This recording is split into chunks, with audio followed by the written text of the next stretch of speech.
अध्यक्ष फारूक अब्दुल्ला अखनूर दौरे पर हैं। उन्होंने इस दौरे के दौरान जनसभा को संबोधित किया। फारूक अब्दुल्ला ने कहा कि अनेकता में एकता ही भारत की ताकत है।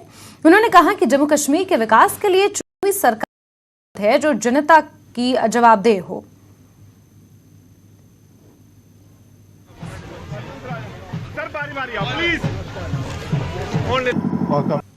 आज इस रियासत के दो टुकड़े कर दिए गए, एक हिस्से को बिल्कुल अलग कर दिया है और ये सिर्फ जम्मू और कश्मीर को रख दिया है, पर इंशाल्लाह ये भी बदल जाएगा।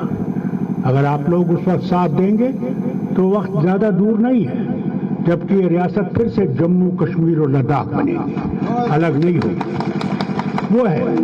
और हम क्या चाहते क्या है, कभी भी नेशनल कॉन्फ्रेंस ने के साथ हाथ नहीं मिलाया, ये बात याद रखिएगा। हमने भारत को मजबूत बनाना है तो ये जो डाइवर्सिटी है, अनेकता जो है, इस अनेकता को मजबूत करना है, तब भारत मजबूत रहेगा। अगर हमने अनेकता को मजबूत नहीं किया, यूनिटी इन डाइवर्सिटी को मजबूत नहीं किया, बल्कि इसको तोड़ने की कोशिश की, तो भारत मजबूत नहीं होगा। ये सिर्फ रॉकेट ऊपर फेंकने से नहीं बनता, ये इंसानों को जीतने से बनता है। हमसे वादा किया गया था कि यहाँ पे 50,000 नौकरियां लगेंगी। कहाँ है वो नौकरियां?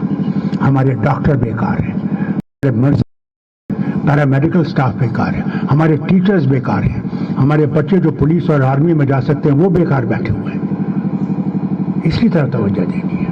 और ये एक लेफ्टिनेंट गवर्नर नहीं कर सकता। ये जब तक यहाँ इलेक्शन नहीं होगा तब तक ही, तब जब मेंबर असेंबली आएगा तो आप उसको गर्दन से पकड़ सकते हो। आज किसी अफसर को पकड़ सकते हो क्या? अफसर वो क्या है, वो तो 60 साल जब हो जाएंगे तब रिटायर हो जाएगा, तब तो वो चढ़ता जाएगा। मगर एक एमएलए को ये पता है कि कल मुझे फिर लोगों के पास जाना।